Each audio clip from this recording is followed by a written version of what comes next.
No Evangelho de João, do capítulo 6, a partir do versículo 25, diz assim: E achando do outro lado do mar, perguntaram-lhe: Rabi, ou algumas traduções, mestre, quando chegaste aqui? Respondeu-lhe Jesus: em verdade vos digo que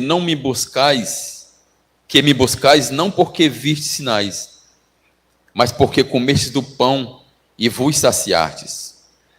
Trabalhai não pela comida que perece, mas pela comida que permanece, para a vida eterna, a qual o Filho do Homem vos dará, pois neste Deus o Pai imprimiu o seu selo.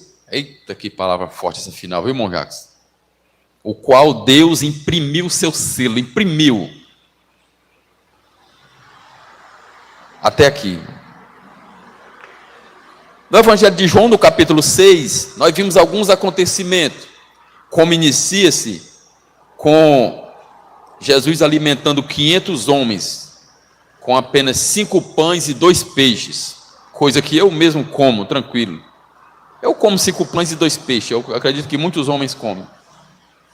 E Jesus, pelo seu poder, alimentou 5 mil homens, multiplicando esses pães e esses peixes, ou triplificando, ou até mais do que multiplicando. E o outro sobrenatural também que Jesus apresenta no Evangelho de João, ele andou também sobre as águas. Ele fez também com que muitos pudessem, ou alguns pudessem ver esse grande sobrenatural da parte de Deus, Jesus andando sobre as águas. Quando nós conhecemos isso a partir do versículo 16, do capítulo 6 do Evangelho de João. Mas a partir do versículo 25, o qual eu li, nós vamos ver que Jesus se declara ser o pão da vida. Jesus alimentou 5 mil homens no deserto, todos ficaram maravilhados, amém? Todos viram, todos saciaram, se encheram a barriga, creram que ali foi o poder de Deus, amém? Jesus alimentou 5 mil homens. Jesus andou sobre o mar, amém? Também vimos, pensávamos até que era um fantasma, mas era Jesus, ele andou por cima da água, nós contemplamos, isso é verdade, e pode deixar escrito no Evangelho de João. Mas no versículo 25, quando Jesus declara ser o pão da vida, isso já não é muito recebido e nem é muito aceito, viu, Jackson Bastos? Alimentou 5 mil homens, amém, nós vimos, nós comemos. Andou sobre as águas, nós vimos. E agora Jesus declara ser o pão da vida. Com essa declaração que Jesus faz, ele já não é muito aceito e poucos acreditam que Jesus é o pão da vida. Então nós vimos no versículo 25. E achando do outro lado do mar, perguntaram-lhe: mestre, quando chegaste aqui? É interessante que sempre que essas pessoas que tinham um pé atrás com Jesus, sempre que faziam esse tipo de pergunta, Jesus não respondia exatamente o que eles perguntavam. Jesus respondia outra coisa, mas no mesmo sentido, a resposta de Jesus para essas tais perguntas, respondia muito mais do que mesmo a pergunta que eles tinham feito. Olha só o que Jesus responde. Respondeu-lhe Jesus: em verdade vos digo, que me buscais, porque vistes sinais. Que me buscaste não porque viste sinais, mas porque comeste do pão e vos saciastes. Jesus agora já começa a mostrar, ou a declarar pelas suas palavras, a maioria daquele tipo de pessoas que estavam naquele lugar o interrogando. Jesus já começa a declarar que eles não enganariam Jesus, porque Jesus era o próprio Deus, e saberia qual a vontade e qual o desejo do coração de cada um. E no versículo 27 ele diz: trabalhar não pela comida que perece, mas pela comida que permanece para a vida eterna, o qual o Filho do Homem vos dará, pois neste Deus, o Pai, imprimiu o seu selo. Já vimos aqui a questão da predestinação, que jamais devemos esquecer, está sempre mencionando essa palavra. Predestinação. Jesus vai dizer em outras palavras que ele é o pão da vida e só reconheceriam aqueles a quem Deus imprimiu o selo da salvação. Veja aqui que no meio dessa multidão aqui, alguns estavam em busca de Jesus, até preocupado que horas ele tenha chegado. O senhor chegou aqui que horas? Perdemos a hora que o senhor chegou. Eu devia ter aproveitado mais. Você tem muito que nos dar. Alimentou 5.000 homens, andou sobre a água do mar. O que tem mais para nós? O que tem mais de sinais para nós? Queremos ver. No versículo 28, perguntaram-lhe: pois que havemos de fazer para praticarmos as obras de Deus? Muitas perguntas, viu, irmão Marcelo? Quando Jesus estava ali ensinando, instruindo, era pergunta aqui, pergunta aqui, pergunta aqui, e Jesus sempre aproveitando aquele momento oportuno para declarar a respeito do verdadeiro pão, que seria ele mesmo, que mais na frente ele vai dizer, e nós vamos ver o que aconteceu. Então, no versículo 28, eles perguntam: que boas obras devemos praticar? Quais são as boas obras de Deus? Até porque esse povo aqui, a maioria deles viviam regido pela lei, e nós sabemos que a lei era regida por obras.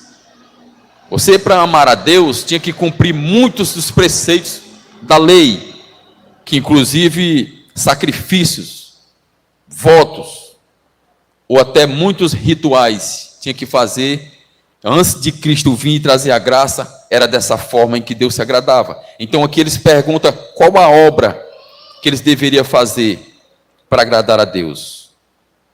E Jesus responde no versículo 29: a obra de Deus é esta. Nós chegarmos nessas igrejas modernas, igrejas neopentecostais e até as pentecostais, nós vamos ver que lá tem muita obra em que supostamente eles acreditam que estão agradando a Deus, ou que está agradando a Deus.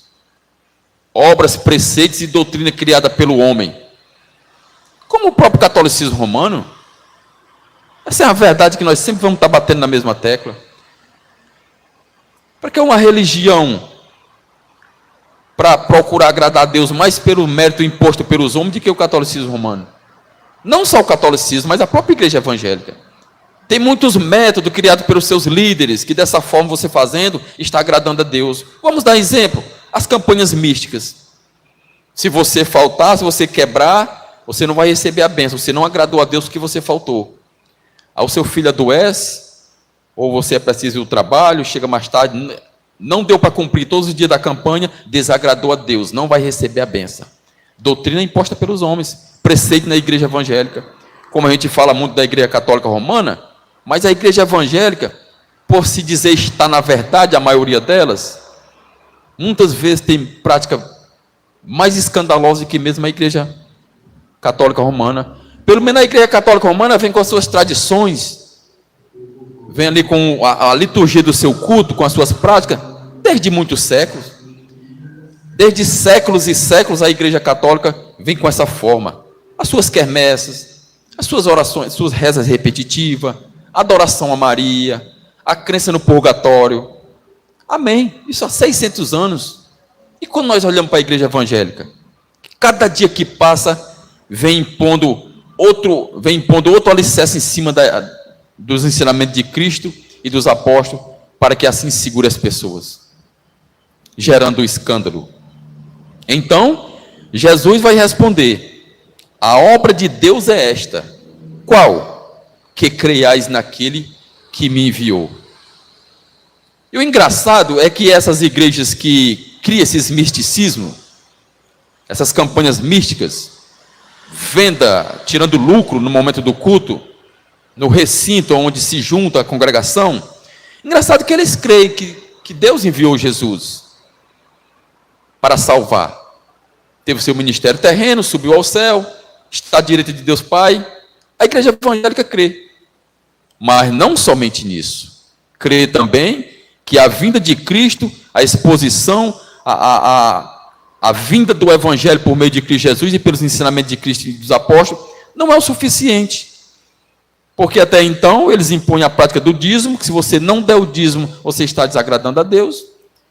Inclusive é um Deus irado, que se você não der o dízimo, ele se ira de uma forma que manda os demônios na sua casa, afligir a sua saúde, seu casamento, abrange tudo sobre a vida do irmão que não dá o dízimo. Esta é a ameaça que eles fazem na igreja evangélica, usando Deus como um Deus irado se você não der o dízimo. Então, creia, que a obra é essa, crer naquele que Deus enviou, Jesus Cristo? Sim, mas olha as práticas escandalosas que eles impõem também como regra e prática do culto. Então, no versículo 30, eles perguntaram-lhe então: que sinal, pois, fazes tu? Porque, para que vejamos e creiamos, o que tu operas? A questão do povo da época era ver. Então, essa não é a fé dada por Deus, que você tem que ver para poder crer. Mas a fé deles era sempre movida pelo que eles viam, pelo que eles tocavam, ou pelo que eles participavam. Como a multiplicação dos pães que nós vimos. Certo que até então, quando Jesus andou sobre as águas, só quem viu foi os apóstolos, os discípulos que estavam ali no barco. Mas eles falaram e alguns creram, outros não. Então, olha só. Que sinal tu opera? O que tu vai fazer para a gente ver para que crê em ti? Aí Jesus vai dizer, aí eles vão dizer: nossos pais comeram do maná. Não, Jesus fala: nossos pais comeram do maná do deserto, como está escrito: do céu deu-lhe para comer. Aí Jesus responde: em verdade vos digo, não foi Moisés quem vos deu o pão do céu, mas meu Pai vos dá o verdadeiro pão do céu. Deus enviou o maná do céu, caiu sobre os orvalhos, e ali os judeus iam, colhiam e comiam. Foi Deus quem mandou. Mas esse maná que Deus prometeu a Moisés, que supriria a fome do povo por meio desse maná, não é o pão verdadeiro que vem do céu. Até porque então esse pão só saciou a fome naquele momento. Depois as pessoas sentiriam fome mais uma vez e tinham que buscar mais alimento. E agora ele vai dizer qual o verdadeiro pão, qual o verdadeiro alimento, qual o verdadeiro maná, não dado por Moisés, mas pelo próprio Deus. Então diz, no versículo 33, porque o pão de Deus é aquele que desce do céu e dá a vida ao mundo. O próprio Jesus é o pão da vida. O próprio Jesus, o verbo que se fez carne, esse é quem dá a vida ao mundo. Por mais que alguns precisam ver, precisam apalpar, ou precisa que a sua fé seja edificada, precisa estar ali apalpando, sentindo, ou pegando, aliás, ou vendo, não é dessa forma a fé que Deus move no coração do homem, qual ele mesmo dá o selo, ele mesmo faz com que a gente tenha o selo e não podemos perder mais o selo da salvação. E diz aqui no versículo 32, no versículo 34, disseram-lhe, pois, Senhor, dá-nos sempre desse pão. Eles ainda estavam entendendo sobre o pão que tinha matado a fome do corpo físico. Por isso que eles pediram mais uma vez.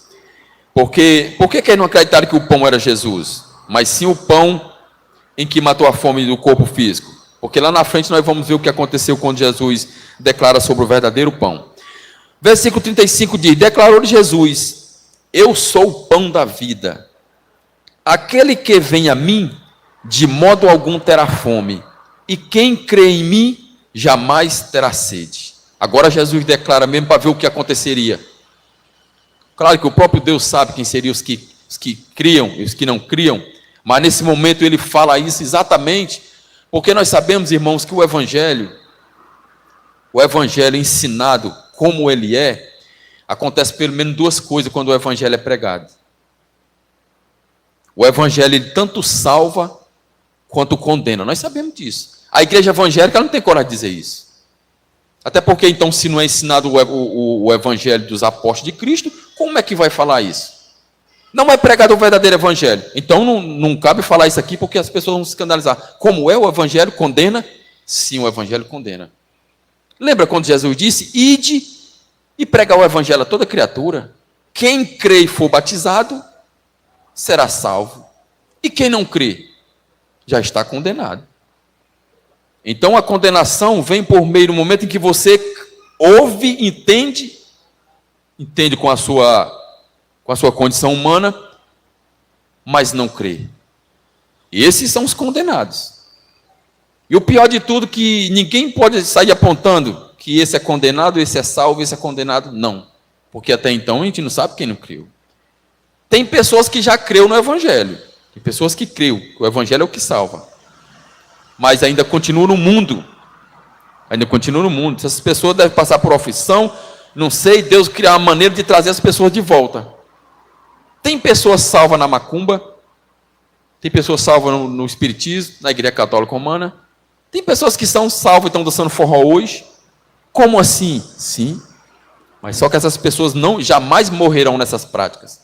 Tem pessoas salvas dentro do presídio, tem, que antes dela dar o último suspiro de vida, ela vai voltar para o Evangelho. É assim que é confirmado, pelo menos que nós não podemos declarar quem está ou quem não está, mas que o Evangelho ele salva e condena dessa maneira. Se morrer afastado do Evangelho, é porque nunca foi salvo. Passou alguns dias crendo ou praticando, mas se não permaneceu até o fim, como Apocalipse vai dizer, e aquele que perseverar até o fim, esse será salvo. Então, olha só o que diz, no versículo 34. Disseram-lhe, pois Senhor, dá-nos desse pão. Declarou Jesus, eu sou o pão da vida, aquele que vem a mim de maneira alguma terá fome, e quem crê em mim jamais terá sede. Mas como, versículo 36, mas como já vos disse, vós me tendes visto, e contudo não creis. Olha só o que eu acabei de falar. Jesus falou, eu sou o pão da vida. Aquele que come da minha carne e bebe do meu sangue, terá a vida eterna. Você já tem me visto. Jesus nessa hora abriu o mesmo verbo, não deixou ninguém com o coração perplexo, duvidoso. Aí olha só o que ele vai dizer. No versículo 36. Contudo não crerdes. No versículo 37 ele diz, todo o que o Pai me dá, virá a mim. E o que vem a mim, de maneira alguma lançarei fora.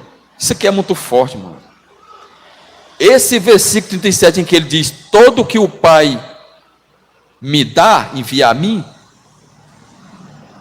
já diz assim, todo o que o Pai me dará, virá a mim. E os que vêm a mim, todo o que vem a mim, de maneira alguma lançarei fora. Quer dizer, as pessoas que vieram a Cristo, mas hoje estão afastados, não foi Jesus que lançou ele fora. Não foi Jesus que despediu, que não aceitou mais. As pessoas que estão insistindo em não viver com Cristo. Por isso que eu digo, se Deus deu a ele, essas pessoas voltarão e morrerão na presença de Deus. Aí no versículo 38 diz, porque eu desci do céu, não para fazer a minha vontade, mas a vontade daquele que me enviou.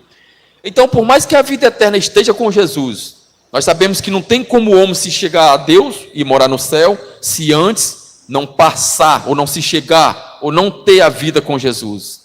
Mas olha só o que Jesus diz, eu desci do céu não para fazer a minha vontade, mas a vontade daquele que me enviou. A vontade daquele que enviou Jesus é que nenhum se perca.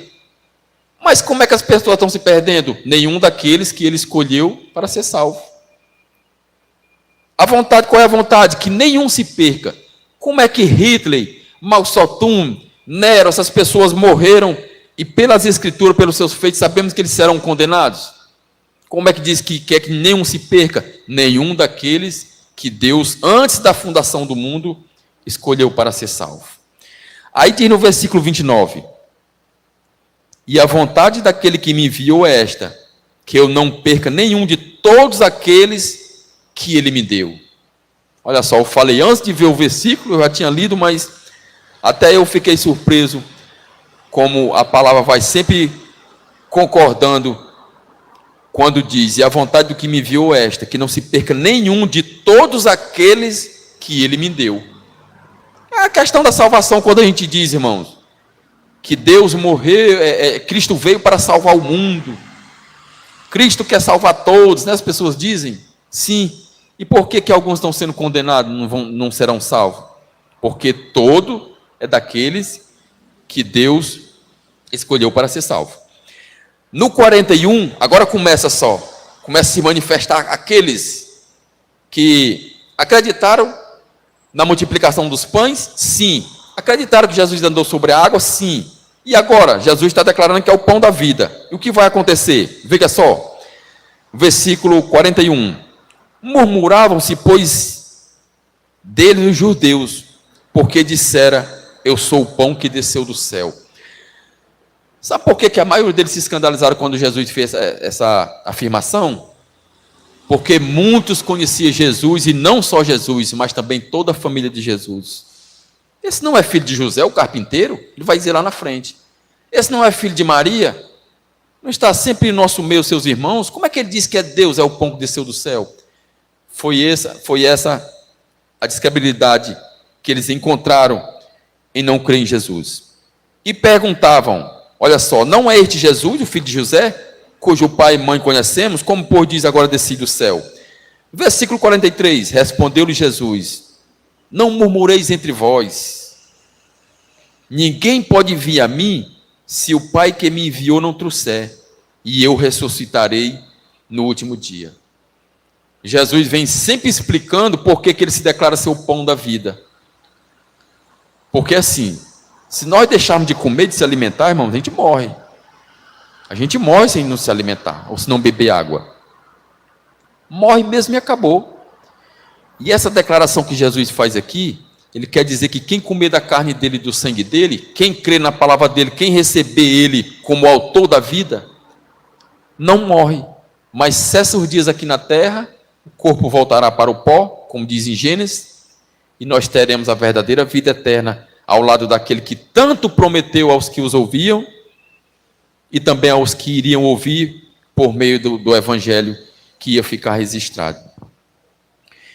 E diz no versículo 45, está escrito nos profetas, e serão todos ensinados por Deus.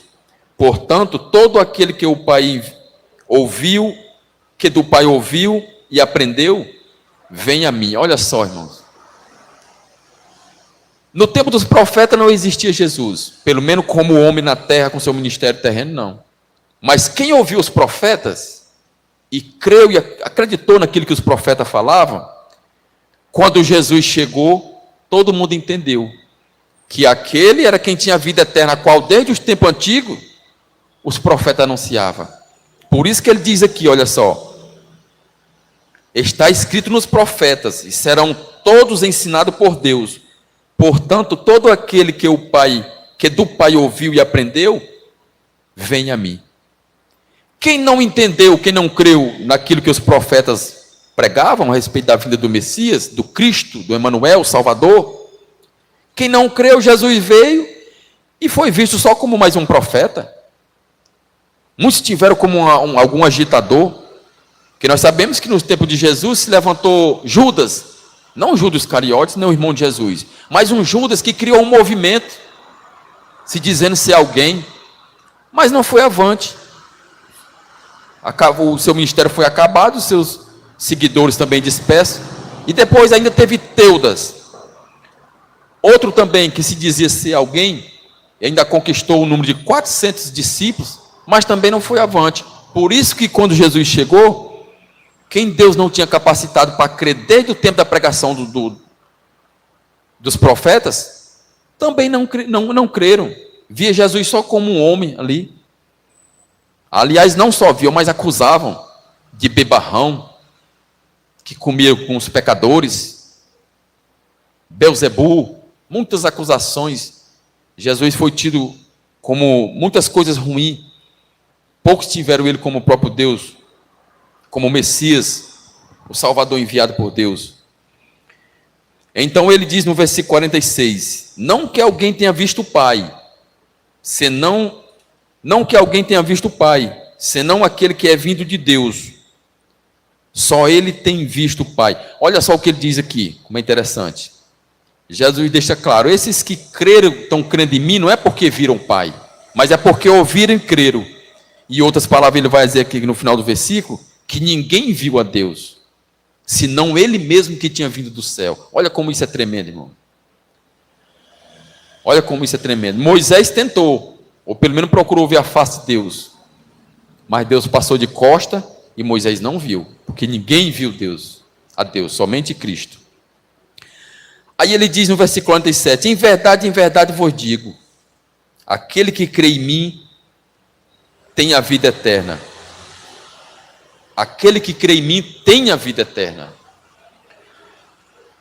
As pessoas, principalmente os estudiosos, pessoas formadas, eu vejo pessoas tão sábias que você conversando com ela, você não sabe como é que aquela pessoa guarda tanto conhecimento e entendimento na sua cabeça, na sua memória. Mas quando passa a respeito da vida eterna, é impressionante como uma pessoa se embaraça todo, tropeça e acaba crendo que a vida eterna está ao seu poder, pastor Zezinho. Fazendo boas obras, fazendo o bem, fazendo a caridade, fazendo reza repetitiva, fazendo algum meio, fazendo alguma coisa a mais de que algumas pessoas não conseguem, pagando promessas, se sacrificando. É impressionante. Parece, pastor Jardel, que a pessoa, quanto mais sábio dos estudos aqui da terra, parece que mais atordoado fica a mente a respeito da vida eterna que Cristo tanto falou. Então ele diz: em verdade eu vou dizer que aquele que crê em mim tem a vida eterna. Quem crê em Cristo Jesus? Não é aquele crê da condição humana, diz, não, eu acredito em Jesus. Jesus veio aí, andou, outros escritos, eu acredito. Não é você acreditar dessa forma humana, só na sua condição humana. Mas é aquele acreditar que você escuta qualquer tipo de pregação de herege. Você pode ir lá para Umbanda, para Quimbanda, você pode ir para uma missa, você escuta todo aquele tipo de religião ensinando aquilo ali não entra mais na sua cabeça, não tem mais como, você não se embaraça. Por quê? Porque você agora crê no pão verdadeiro, você crê em Cristo. A capacidade que você tem em crer em Cristo não foi criada por você, mas como nós lemos lá no começo, foi o selo que já foi posto em você, que não tem mais como ninguém embaraçar a sua mente. Então as pessoas estudiosas, que eu mesmo conheço, pessoas que falam inglês, que conhecem muito a respeito dos estudos aqui das coisas terrenas, quando chega a respeito de explicar um pouco sobre a vida eterna, infelizmente, sai nada. Olha só no versículo 49. Vossos pais comeram do maná no deserto e morreram. Este é o pão que desceu do céu, para que o que dele comer não morra. Quando Jesus falava essas coisas, só entendi, irmãos, a quem Deus tinha capacitado para entender. Ali tinha muita gente atordoada ali. Uns já estavam dando as costas e não queriam mais ouvir aquele entendimento, porque, na verdade, a pessoa que não está instruída pelo Espírito Santo, que Deus não capacitou para não entender, a pessoa se embaraça com isso aqui tudo. Aí Deus vai dizer, olha, vossos pais comeram do maná que desceu do céu, comeram do pão, massa física. Mas esse pão da qual ele falava que era ele mesmo, quem comesse dele nunca morreria. Aí vem um entendimento, como não morre? Se todos morreram, Abraão, todos os antepassados morreram? Morreram não, passaram da vida terrena para a vida eterna. Estão vivinhos, só esperando o dia de Cristo se manifestar nas nuvens para buscar a igreja, e nós vamos ver todos vivos, com o mesmo corpo que o Senhor Jesus tem hoje no céu. Aí ele diz aqui, e este é o pão, não, no versículo 51, eu sou o pão vivo que desceu do céu. Se alguém comer deste pão, viverá para sempre. E o pão que eu darei pela vida do mundo é a minha carne. Se referia que ia entregar o seu corpo lá na cruz do Calvário. E os judeus pensavam que era para comer a carne dele, como algumas acusações do Império Romano veio sobre os cristãos da época. Eles estavam ali celebrando a ceia do Senhor, e esse era motivo de acusação, que aquelas pessoas estavam trancadas por conta da perseguição, comendo carne humana, comendo carne de gente e bebendo sangue de gente. Eles foram denunciados como canibalismo. Mas não, é todo aquele que se alimenta da palavra. No momento em que nós estamos se alimentando da palavra, nós estamos comendo da carne de Cristo. Essa é a carne, esse é o corpo de Cristo. E ele vai dizer ainda no versículo 52, disputavam, pois, os judeus entre si, dizendo, como pode este dar-nos a sua carne a comer? Aí Jesus ouviu e diz o seguinte, em verdade eu vos digo, se não comerdes a carne do Filho do Homem, e não beber do seu sangue, não tereis vida em vós mesmo. É aquela. Hoje, quando nós ainda fazemos a prática do simbolismo da ceia do Senhor, não da Páscoa judaica, mas da ceia do Senhor, as palavras aqui são ditas que tomará a santa ceia ou participará da ceia aquele que está em Cristo. Não é aquele que foi visto de bermuda. Não é aquele que não dá o dízimo. Não é nada disso. É aquele que dentro de si tem a convicção que está em Cristo Jesus, participará desse simbolismo que a gente sabe que não salva. Nós não colocamos isso aqui como algum preceito da regra doutrinária, que se você não praticar, você não vai ser salvo. Isso não existe. Mas também continuaremos fazendo esse momento, a qual nós vimos a igreja de Corinto fazendo, a igreja fundada pelos apóstolos, ela fez essa prática, e depois vimos a igreja também reunida, como eu falei agora, sendo perseguida pelo império, porque estava fazendo. A igreja de Corinto, no século II para o século III, a igreja continuou fazendo. Então os apóstolos estavam tudo errado, não era para fazer, eles continuaram fazendo. Continuaremos sim fazendo, porque nós entendemos que não é colocado como um ponto na doutrina de salvação, mas é um simbolismo que a gente entende que devemos fazer. Então, olha só, quando ele diz no versículo 51, eu sou o pão da vida que desceu do céu, se alguém comer deste pão e beber desse sangue terá a vida eterna, no versículo 53, é disso que ele está falando, pelo menos nesse sentido. Aí no versículo 55, no 54 ele diz, quem come a minha carne e bebe do meu sangue tem a vida eterna, e eu ressuscitarei no último dia, terás a vida eterna com Cristo. Versículo 55, porque a minha carne é verdadeiramente a comida, e o meu sangue verdadeiramente é bebida. Nós vimos aí, né, como Jesus se entregou na cruz, com seu corpo, derramou seu sangue, ele fala dessa forma aqui para que a pessoa possa entender, que é quem está em Cristo, quem creu naquele sacrifício e quem pratica os escritos que os apóstolos ensinaram, que é vida eterna. E ele ainda diz, 58, este é o pão que desceu do céu, não é como o caso dos vossos pais, que comeram do maná e morreram. Quem come este pão viverá para sempre. Para sempre aquele se refere à vida eterna. Nunca mais terá sede, nem fome, nem aflição, nem sofrimento. E não existirá morte na vida eterna, porque passamos da morte para a vida, para a verdadeira vida que dura toda a eternidade. No versículo 59 ele vai dizer, essas coisas falou Jesus quando ensinava na sinagoga em Cafarnaum. Olha só onde Jesus estava ensinando essas coisas. Nas sinagogas em que era ensinado, muitos ainda os escritos do Antigo Testamento, ensinada pelos judeus, e Jesus agora vai numa sinagoga declarar que ele é o pão da vida, que ele é a vida eterna, que quem crê nele não morre, mas ele ressuscitará no último dia. Todo esse ensinamento daqueles judeus que muitos não criam no que Jesus falava, ouviram. É por isso que aqui vem a certeza que o evangelho, quando ele é pregado da forma em que ele é, tanto ele serve para salvar, quanto para condenar. E repito, não devemos sair por aí, só porque você viu a pessoa bebendo ali uma terça de cana num balde, você diz, isso aí não é salvo, isso é um condenado. Você não deve dizer nem que ele é salvo, nem que ele é condenado. Você deve pregar o evangelho e deixa lá com ele. Se for um escolhido de Deus, se ele for um salvo, jamais ele vai descer a sepultura com um copo de cachaça na mão. Porque não é assim que acontece a evidência de um homem salvo. Nós vimos, o apóstolo Paulo conheceu a Cristo por meio daquele sobrenatural. Para que um homem que tinha mais convicção ensinava a doutrina judaica e tinha zelo a ponto de açoitar e perseguir qualquer um que ensinasse a respeito de Cristo. A conversão do homem velho convergiu de uma forma em que esse evangelho hoje chegou ao nosso poder. Amém?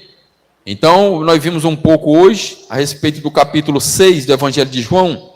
Vimos os dois natural que aconteceu, a multiplicação dos pães e Jesus andou sobre as águas, e vimos toda essa descrença de muitos dos judeus, da parte dos judeus, quando Jesus declara ser o pão da vida. Mas ele é o pão da vida. Toda congregação, todo líder, todo pastor, todo homem sério que prega o Evangelho de Cristo, ele está no mesmo instante oferecendo a carne e o sangue de Cristo para todos aqueles que se alimentar desses tais tem a vida eterna, que nunca morra, mas viverá para sempre. Amém? Vamos louvar?